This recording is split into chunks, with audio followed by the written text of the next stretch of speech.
We're going to get into the kind of state of content acquisition. And I'm going to have the panelists quickly introduce themselves. They'll do a better job than I will. Kathy, you start really quick. Who are you? And give us your life story really quickly. My name is Kathy Chandler Payette. I'm the head of content acquisition for LG Channels, the native fast AVOD service on all LG TVs, and also on lgchannels.com. What my company and what my role is and my team's role is to acquire creator, strategic and targeted differentiated content that makes people want to come back to the service. Versus creating an entire bulk of the service. It's like if the service is meat and potatoes, we would be the spice. Nice. I'm Eric Signorile, VP of Sales at Globecast. I work with content creators, content owners, producers, studios, helping them navigate the complexities associated with content acquisition, monetization, and distribution strategy. Hi, my name is Auden. I'm head of content acquisitions at Viasat, which is a company like Starlink that's getting into the connected TV and AVOD fast space. I license only library content, no original, and I think we should maybe touch on that as well. Who does original versus license? It's very important, and we're launching at the end of this year. All right. So lots of questions, but maybe the premise of the panel is that there's a reset. So that sort of implies that it was different, and my mind goes towards it was a lot easier than it is now. But I might be wrong about that. But give us, Kathy, if you can, like, what is the state of? I think we're talking about the fast space in particular. Like, was it really easy to roll up a lot of content that was sitting on libraries and no one was thinking about this business a few years ago, and has it dramatically changed? I think it was more straightforward. So, and I guess if you want to call it easier, that makes sense. It was about bringing on certain genres and certain partners. And then it evolved to, when that became table stakes, right? A lot of times people just wanted more and more channels, but that's what got us into this problem in the first place with pay TV, is that you can't actually appreciate or even value this massive amount of analysis paralysis that you have thrown at you. So I think what people consider harder is finding the right content and then getting it exclusively, getting it for the right price, and then presenting it and finding the right audience. I think that's what now is breaking through the noise, what people call harder. So, Eric, on that note, what is being rewritten right now? What is it? Simply that, this business has become established, it's really crowded, and there's not as much, I keep saying easy, like not as much opportunity to grab up content and get stuff exclusively early? Or is it that the pricing dynamics have changed? Like, what's going on right now that's rewriting the rules? Yeah, through the lens of like the content creator, it's getting easier and harder, right? I think the harder part now is getting, all right, cool, where do I go with my content? Where's going to be the new home for it? What platforms are going to accept me? Who do I work with? How does the onboarding process work? That's very difficult. And a lot of the platforms like LG and some of the other ones do a lot of handholding. Some rely on third-party partners. So a large part of what I do is kind of work with the content owners and really identify where the best platform is for them, and kind of go through that. Once they're on there, it's relatively easy, and then it gets more difficult around the data provided them, regarding, hey, here's your revenue report, here's your check, and they ask, all right, cool, what were the CPMs? So, what does this mean? Or, give me some data associated with my content. And like, this is really all you get. I know we're going to touch on that later, but again, the hardest part is going to be the onboarding, and then traditionally toward the end regarding, all right, cool, going through the audit of the rev check, all right, cool, what does this mean for me, and what's next?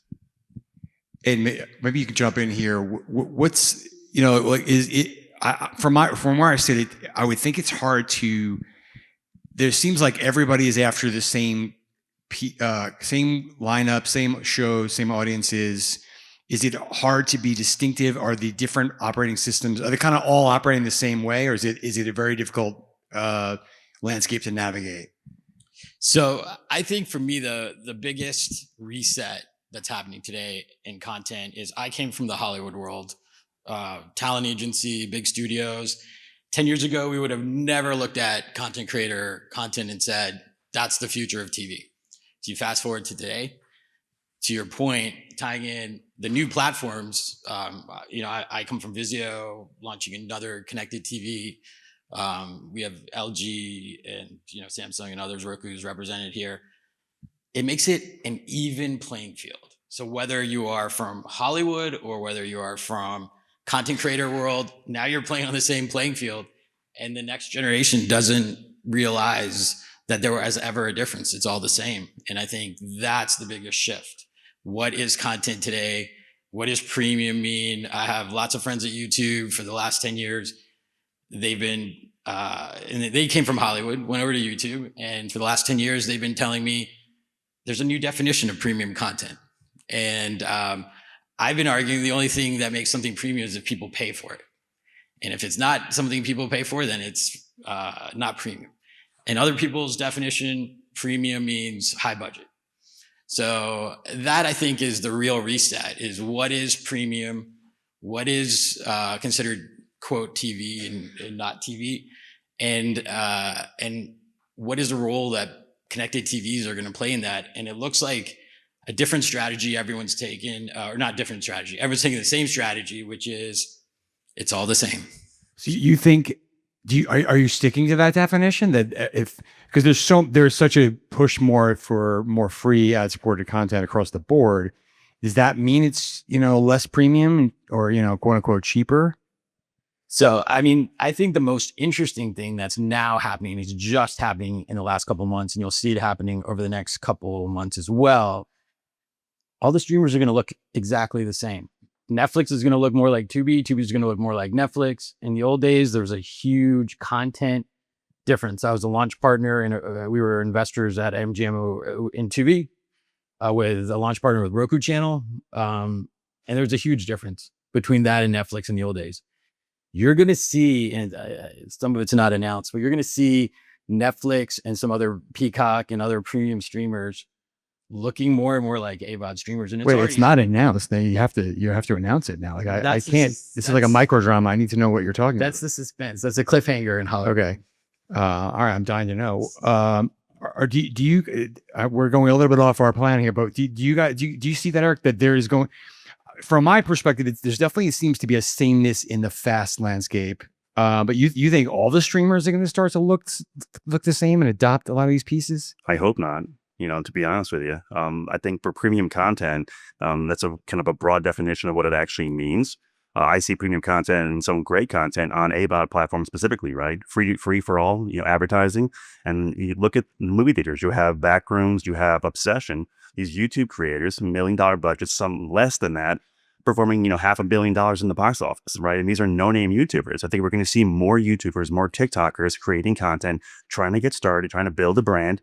They're going to reach out to the platforms, look for help. They're going to get stonewalled by some and brought in by others. But then AVOD is going to be the first option for them. All right, cool. Get me on the Roku channel. Get me on Tubi. And let's get started. Let's build that brand and see what happens. There's a big difference, though. The Backrooms and Obsession were paid for. So that's premium. People paid for it. They paid for the movie, but it had been free not Obsession, but Backrooms had been online for a long time. No one knew that. They never advertised, A24 never advertised that it was based on a web series, never mentioned that it was from YouTube. And it's from Hollywood, both studios. Yeah, but the fans knew that. Well, both creators had I took less six than 3 12-year-olds to that movie. Trust me, they knew all about it. Like, but did you know? No. That's my point. All right. Okay. Frankly, I'm a little less concerned when the UIs start merging and blending as one, because I think that audiences follow creators like it's a direct-to-consumer relationship. It's a one-to-one relationship between the audience and each creator. They're not really following a brand or a logo. They're following a person. And that's why when we bring on creators, and we use the term, it's such a broad ecosystem of creators. You have, the young kids that are in their bedroom. You have Mr. Beast, right? He does his own thing. And then you have very established, beloved personalities like the hosts of The Chew, which is a daytime show from ABC for 6 years. It won a bunch of Golden Globes. It has Carla Hall and Clinton Kelly and Michael Simon on it. And they have built their new studio called Simple Alien, where they self-fund new shows, everything. They have a very lean setup with auto cameras. Again, purely self-funded, no investor money. They're a startup. And they're basically banking on these decades of connection that they've had with their audiences. So for us, what the way that we look at breaking through the noise, yes, discovery is absolutely important and ease of use is absolutely important. But I can even say that the simplification and blending of all these UIs might be better for the audience, for them to just be finding what they want. And as much as I want to say they really just want to find a platform, most people don't know where anything is. They just want to watch that show that they came for. All right, I want to come back to the creators coming to fast discussion for sure. But I'm backing up a little bit. There's been a lot of talk the last couple of days about the landscape for fast. It seems and how it relates to content acquisition is challenged in that the economics are it's more crowded. The ad market is not as certain. So is it just what is it like right now? It seems like there's a lot of tension between getting enough data from the platforms to make the acquisition decisions you need to, and then make them viable. Eric, am I describing this right? Like, there's a little bit of fast malaise, or is it over the top to think that? No, you're right on point. I think there's a lot of confusion, right? People are writing checks out to Amagi as an example, or other fast channel providers, and they're getting data back, and they're like, "What does this mean? I don't understand. I'm paying all this money. Where's the return on this? When I'm creating more channels, looking for a faster ROI, I'm not seeing it. The data's not there, and that's coming from multiple companies. Sometimes, depending upon the relationship, exclusivity, or the type of agreements in place, that data is more available. But for the most part, a lot of even today at the show, I'm talking to these producers and content owners, and they're like, I'm paying all this money and I have no idea, like, is it performing well? Like, what's going on behind the scenes? I can't figure out what's next for my content. Do I invest in creating more content, producing the next series of my content, creating a new channel? Do I go partner? So they're kind of lost and confused, and they're looking for a little help. And I think the platforms can offer that assistance to the right content owner. What do you think, Deb? You're absolutely right, Eric. So in my previous life before LG Channels, I worked for 10 years in streaming analytics at Fox Studios pre-Disney and at Amazon MGM. And the policy was we do not give data, right? If for anything that we had, we asked for tons of data. Their policy was always no. And now on this side, we also do not give data if it is a flat fee. We do obviously give data if it's a rev share. And then for special partners like, our strategic partners like creators, we are in a long-term franchise building mentality with them. We have a shared ambition with them for them to grow. So luckily, because I have that background where I can switch into analyst mode and like spin up different types of analyses for them, we're very open about our data for them. And they're also very open with us about their vision for their content. And they even ask us, like, what's your editorial calendar? How could we work into that? And, what works for you guys? So, and same thing, like I go back to them and say, I need everything with the word dessert in the title, right? So, so it has become a much more equilateral partnership in the truest sense. And I'm really glad about that, because how do you both grow without both having knowledge? You're about to jump in it, but I have a question, but please. Well, I wonder, on that note, that I understand there's a grand tradition of, in the ad world, the people complain about the platforms don't give us any data. If Meta and Google never share, and we can't. So I understand, like, platforms will always do what's in their benefit, right? Or what's in their interest. But does it kind of hurt the credibility of the space when you hoard data, and because it looks as if, like, you need some validation or some third party evidence that this category is growing and there's a real consumer appetite for it. See, are platforms hurting this space and by hoarding what would help grow the whole category? Is that it? Does that make sense? I mean, so I wanted to touch on 2 points. Well, first one, the data, absolutely, no one shares, no one likes to share, and there's a couple reasons for that. One is once you start sharing, then the partner's like, oh, I'm doing great. I'd like more money. Yeah. So you don't share it for a reason. There's a reason Netflix doesn't share. There's a reason platforms don't share it. I was on both sides. I was at a streamer and I was at connected TV, Vizio, saw the data. So there's two things, or the second point I wanted to touch on that is about the content reset is not just what is premium content, but to your point earlier, you both made on, or all three of you made on the volume of fast channels that's out there. And the big difference between the old days of cable TV and the new days of fast channels is it's unlimited.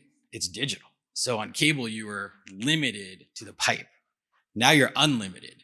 So in the old days of cable, and I came in the industry right at the end of cable TV, so I got to experience that dinosaur of an industry, but it was a different economic model, but more importantly, it's a different technological model, which is you only have a certain amount of capacity. Fast, we have 3,000 fast channels. I licensed about 200 at Vizio, 300, and we had a total of like 500.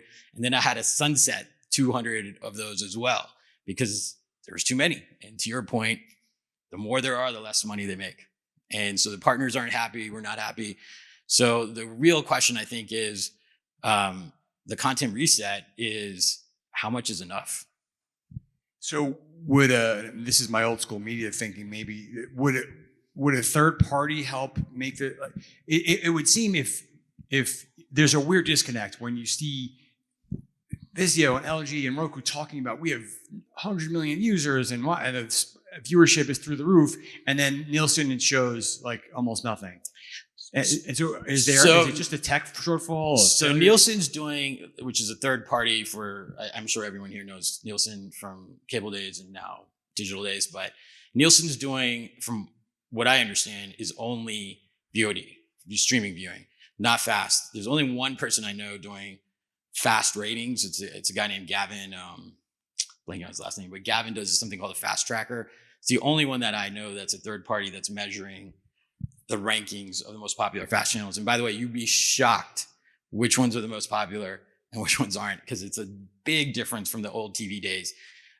Some of the biggest fast channels, nature, animal shows. In the old TV world, do you remember the old TV days? Never rated, it was almost like a joke. The biggest fast channels on Roku, Vizio, Samsung, not sure about LG, but nature. It's like nature fast channel. Shocking. This other most shocking thing is Mr. Beast fast channel, big bomb. The person who launched it told me about when he launched it, no one's watching it. And that's the biggest content creator on YouTube. But when it's on a connected TV, things happen. So I don't know if it's I think Iron Lung is an exception in the rule of premium world, but so far there hasn't really been a fast channel from a content creator that's been a hit that I know of. You guys may have a different perspective. No, I actually agree. When it comes to fast VOD content, completely different story for fast channels. And there's really not one big hit where it's like, yes, this is a huge success for me across the board. So no, I agree with you. I have so many questions coming, but is the lack of third-party measurement a technological challenge or a lack of will or a business issue? It's a great question, and I think Kathy could probably speak to it better as a former analyst. From what I understand is the platforms don't want to share the data. It's simply They just a won't business, let it's simply a Nielsen do what they business want to issue. do. Okay. Yeah, it's simply a business issue. It's just like Nielsen.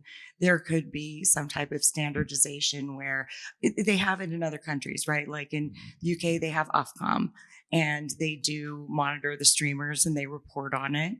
But in the US, there is no regulation about submitting your data publicly to like as an organized unit, the way there is with movies, right? In box office or television ratings. It's funny, not that anyone cares, but I think I'm not shocked that Mr. Beast isn't. He in particular is so ubiquitous that I don't know how much of a new audience there would be on VOD. But what about there is a lot of excitement about creators coming to CTV and to fast channels, and some of them are doing originals. I think Darman is doing some with Samsung. I'm sticking with you, Kathy. This has come up this week. How is negotiating how is acquisition different with those folks who are used to different, maybe they're used to rev share, they're used to controlling their own destiny. It's different than like library stuff that I'm assuming the negotiations are not as difficult. I don't know. Like what does that look like? It does go back to there being a well-worn path with studio and established like indie negotiations, right? There's totally a playbook. You can get a little creative with the playbook, but you're not going to throw out things like, hey, if I give you a TV, will you give me a post? Right? Like Sony doesn't care. They don't need a TV. But I will do that. By the way, just to be clear. Yeah, okay. Yeah, all right. That's not. You bring me a good creator, Sorry, yeah. I'll get you a TV. I'll get you a G6 too. Okay, cool. So that actually happened with Simple Alien and All Chewed Up. There was a very strange cosmic need that they needed a place to shoot, and they needed it in New Jersey. And because they're a cooking show, they needed a functioning kitchen with a prep kitchen. Their current prep kitchen was outside in New Jersey in the winter, and everything was getting frozen. So they'd go on stage, and they would have like cookie dough and it wouldn't come out, and they shoot live to tape. So they're really, really fast. It's partly how they're so efficient. So they came into LG in our headquarters, and we have this beautiful showroom that actually is a functioning kitchen with a secret butler kitchen behind it. And we're like, do you want to shoot here? Do you want to shoot here once a month? And they're like, but you could tell they were excited, right? This was leveling up. Yeah. And also just like the location and everything. So you have certain components of a deal, like obviously the economic component. But then you're going to give other components like, I need appearances from you because you and I are both in this together. And because they look at it like a startup, they will show up, right? It's not like ABC paying them because ABC has a monster P&A machine. It's like Carla, Michael, and Clinton want to pay themselves back, and they are so happy to have and very grateful to have like any amazing resource. So you're really building something with different types of assets than you would with a traditional studio. And we weren't trying to insert LG into the show. It just happened that they needed a kitchen. And just to piggyback on what Kathy was saying, there's one simple reason from my perspective why creators are going to connected TV and streamers. And that's because they're cheap. That's the simple reason. And the reason why other content is expensive is because of that guy right in the front row. His name's Eric Rovner. He comes from William Morris, and he was an agent. And so people, my former colleague, the agencies, the ecosystem of Hollywood is very tough to navigate, and it's very expensive. So when tech companies go to make original content, they don't want to spend a lot of money, and they don't want to deal with Eric. And thanks, Eric. He's no longer an agent. So, but if you want to learn about Hollywood and expensive content, he's your guy. Content creators, you can literally go maybe they have I don't know. Do they have one manager? By the way, now talent agencies are changing. Their CA has gone full in. William Morris might start too, but it's much easier, wouldn't you say? They are exploring. So looking at YouTube creators, right? I'm going to use two examples that I'm working with. One's Lulu Kids. They have around 45 million subscribers and I think 30 billion views of their content on YouTube. And another one is Genevieve's Playhouse, who has around 18 million subscribers and 15 billion views of their content, right? They have no representation. A lot of these top 10, top 20, top 30 are their parents running the show, a friend. They are trying to get into agencies. They are getting ripped off. They kind of share their contracts with me, and they're being taken advantage of. So they do need representation to kind of get their content from YouTube. How do I monetize that content? How do I get onto more platforms? And their biggest concern is YouTube is my moneymaker. This is how I make my money. So if I go on to Tubi or LG or another platform, I don't want to cannibalize my audience. And the reality is you actually get an uptick in YouTube viewers and traffic because you actually play it together. I'm sure you can kind of touch on, Kathy, the Yeah. power of YouTube and LG and kind of sharing that platform for your content creators. Oh, we absolutely learned that the viewing patterns, because with the Simple Alien Group, and we're sharing data with them, and they're, they don't send us a YouTube data set, but they're very transparent about the specifics of YouTube, about like the days that hit, the episodes that hit, and we can share with them because we get the episode day and date with YouTube. So if it drops on YouTube Monday, Wednesday, Friday, 8 p.m. Eastern, it drops on LG that time too. Oh, so it's not just the old stuff, and we're packaging it up into it's 3 episodes a week, and so we can see, well, are Mondays hitting for both of us, and or is there cannibalization and Mondays go down for one of us, and it doesn't work that way. We actually we do see the same trending, but we don't see erosion, and we would never, when we did the deal, it was absolutely never considered that YouTube would stop, ever. Like every platform they were already on, Spotify, Apple, YouTube, remained in existence because to grow their brand is to like grow the entire ocean. And it's still relatively early in this shift, this trend. Is it? Are you seeing any like Mr. Beast is not a hit, but are content creators that are kids' family doing better or cooking? Are there any patterns that are evident? I mean, I just based on Nielsen's top 10 gauge, and this is not a diss on content creators because some of them will cross over, but till date, they've mostly bombed. So Mr. Beast barely cracked the Nielsen top 10 for Beast games on Amazon, maybe 1 week. Dude Perfect never charted, fell off the charts on Nielsen. Mark Rober never charted on Nielsen. By the way, so, I mean, this is nothing personal. I love Mark Rober, and not as much Dude Perfect, but that's a different story. Miss Rachel, love her, didn't chart, not on the top 10 streaming. So I definitely think there's two different worlds. And that the YouTube audience, from what we saw at William Morris and MGM and so forth, is that the audience didn't cross over because they were used to watching for free. And if there's ever a gate there, a gating mechanism, they didn't follow it. So until recently, I think Iron Lung is a big exception for theatrical. That did. And I would say there's a distinction between influencers and filmmakers. Want to know something interesting about the two YouTuber filmmakers that did Obsession, huge hit, Backrooms, a huge hit. Neither have posted on YouTube for a year. And they both said they're not going to. So and by the way, I just had a bunch of meetings with all the indie film studios. They said, who were bidding, by the way, it was like Neon, A24, Focus, they were all bidding for their movies. They said if you call them a YouTube filmmaker, they would freak out.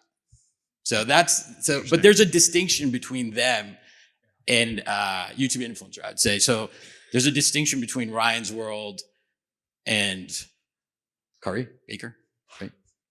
The filmmaker Curry Baker for Obsession and Backrooms. Thank you. I still want to know why you don't like Dude Perfect, but we're going to leave it there. They're too old to be doing what they're doing. When they were college kids doing that, it was great. Now they're like, it's a little cringe, as the kids say. By the way, time is going fast. If anybody wants to jump in, I will throw the things out to the audience. But if people want to jump in, please do. Okay, getting back to maybe the bigger topic, creators or all content otherwise. Like, let's just talk about other ways that this acquisition has changed. And Eric, I'll start with you, but everybody, have things changed in terms of like the windowing strategies, revenue models? Like what are the things that people should be thinking about that the landscape have really shifted? Yeah, I think the window strategy has relatively stayed the same, but things have accelerated, right? Going from theatrical releases to SVOD or to TVOD to SVOD to AVOD and kind of that order has changed fundamentally, right?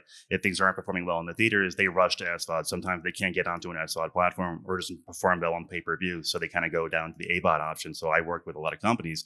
One in particular was the documentary for Kanye. Another one was No Other Land.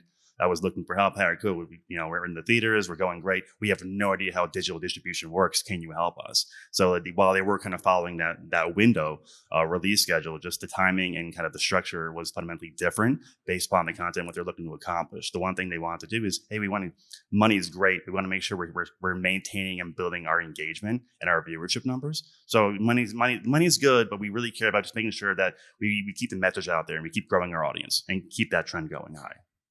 All right.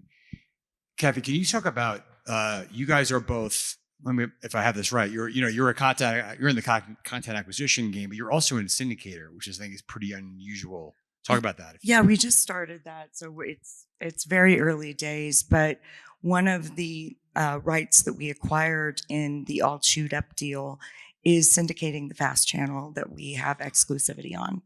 So we would have FAST AVOD syndication rights within the United States. Simple Alien retains all other syndication rights, like to SVOD, linear, etc. And I really wanted that in the deal, and I was glad that they were open to it for a couple of reasons. One, it's our infrastructure that we basically were offering them. Like, our legal is going to handle it. Our sales force is going to handle it. Obviously, they have to approve everything. It scales for them, and they can go and continue to push their vision and make great shows at speed, which they do very quickly because, like Autumn was saying, there are no agents, there are fewer layers. There's like maybe a mom who's a decision maker. In Simple Alien, there's the 3 hosts and the 2 producers. So they move super, super quickly. They don't need to be going out to pitching Roku about whether they need the All Chewed Up channel. That's for us to go do for them. So you're like, why won't you share any more data with us, Roku? That'll be our question to get to field from Roku, and they'll be like, that's our policy. Now you're going to know how it feels. Oh, I will. I will. Really I will. Yes, definitely. And definitely at MGM and Fox, the salespeople would go ask, and again, they would always come back with a no. But yeah, that is the next wave. And the reason why I wanted it is because I did work at traditional studios, and you sold to all your frenemies. And now, the big streamers are like, we're never selling to each other. And then Amazon has Man in the High Castle on Netflix.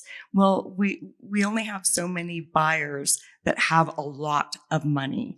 And eventually the money wins over, I think, the ego.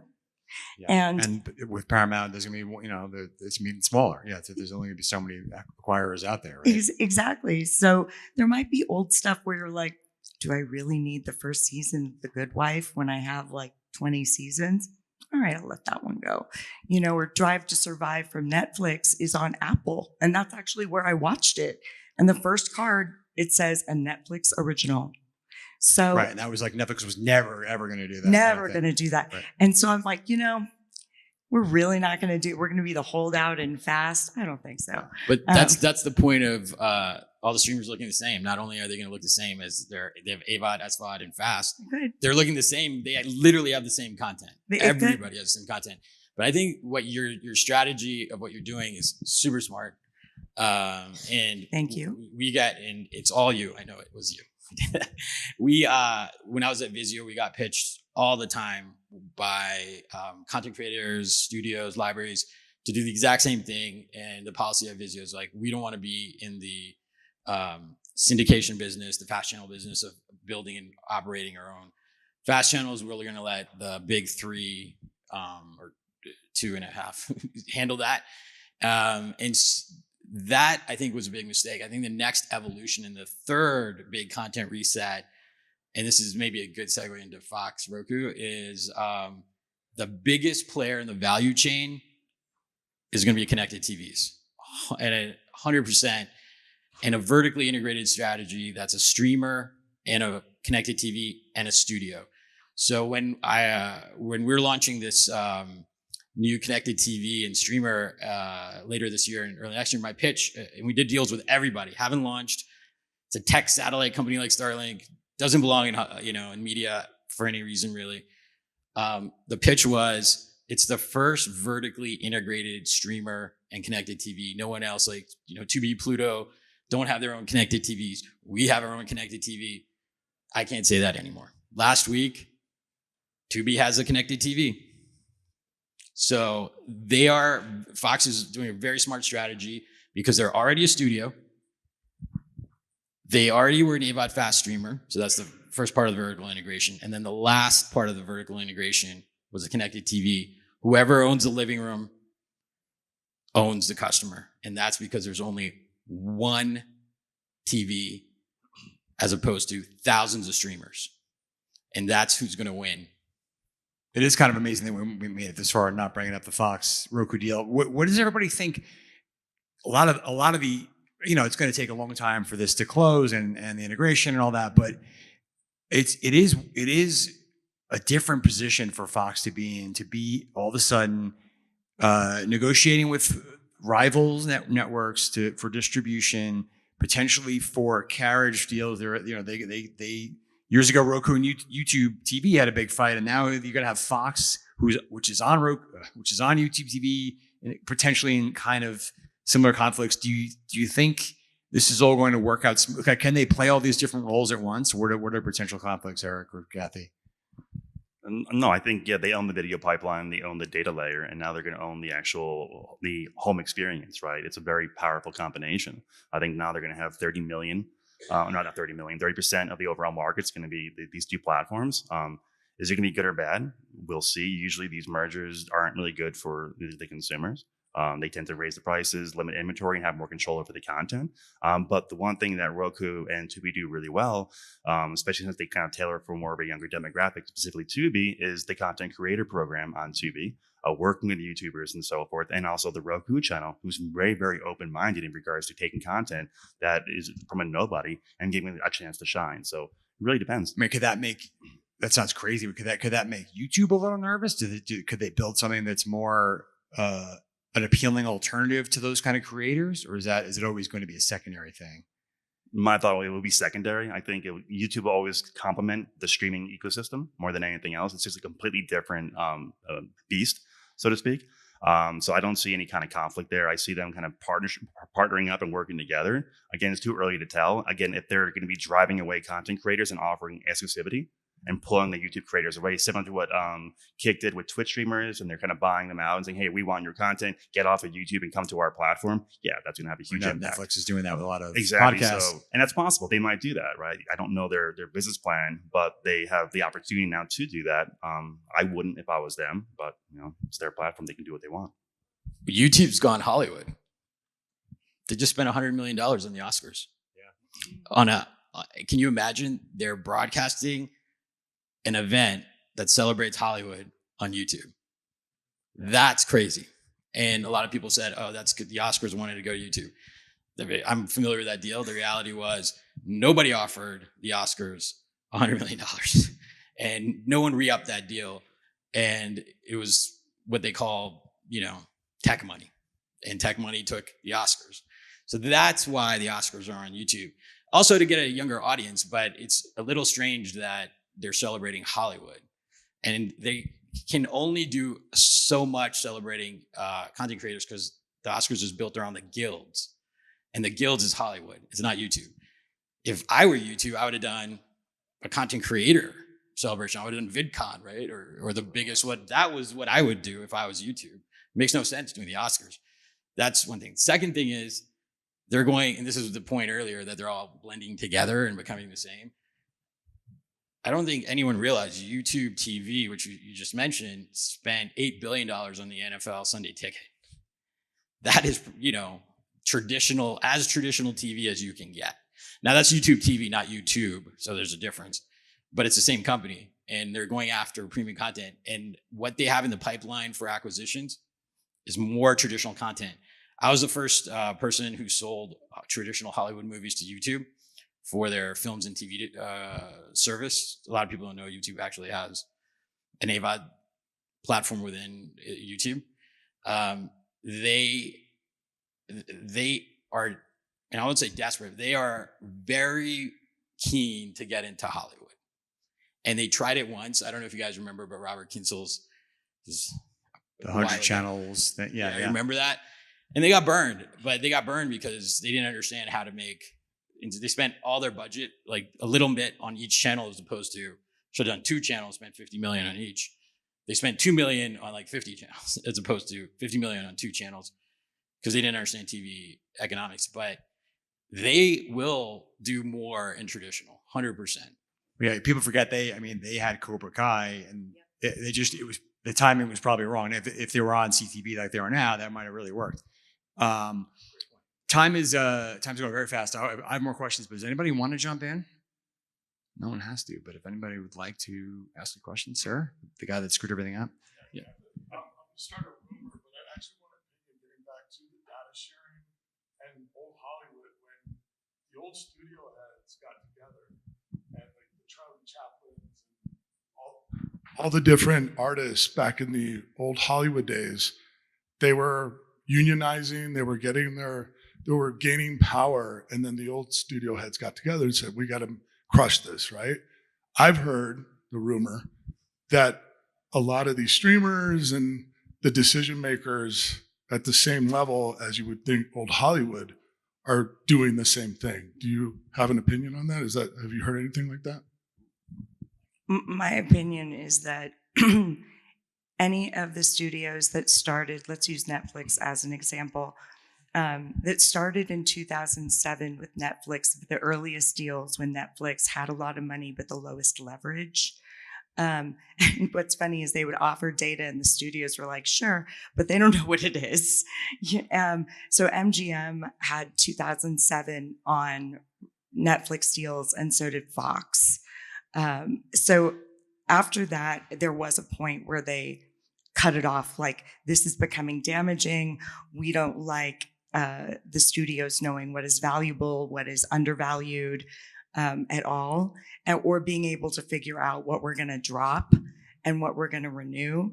I do think that comes from the highest levels. I don't think that any developer or, like acquisitions executive gets to say, they may get to say, you can have this one metric versus another, but I know that for a fact when I left MGM in 2024, the renewals with Netflix were, we're going to renew with you, all data terms are scraped, period.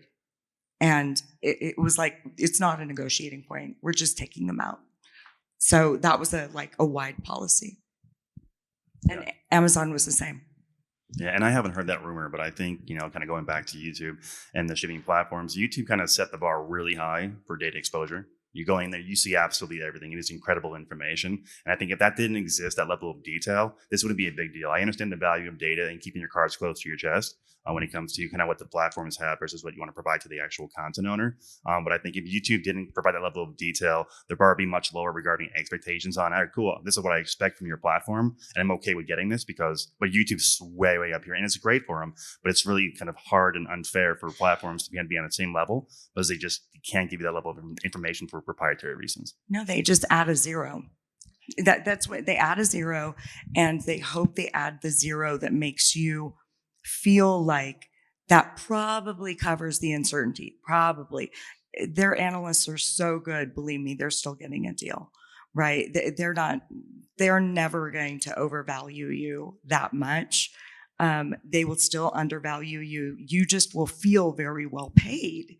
And you will never know what the real value is, honestly, until you either go fully on rev share, where you're owed data, or you are given a flat fee, and then for whatever reason, because you're a special acquisition, they're willing to give you some data that actually you can back into or is comparable to some other types of data that you have. All right, we have like 30 seconds here. Last thoughts. In a year from now, are there ever more fast and have we figured out a lot of these issues, or is there going to be a shift in the market? Anybody want to make a prediction? You will see fast on premium streamers in the future. Like Netflix, for example. Maybe. Ooh. And my final thoughts is you will see the platforms be able to make or break content. You can have content not performing, you put them on the homepage, boom, they are going to have a lot of power and control over what succeeds and what doesn't. So we'll see what happens.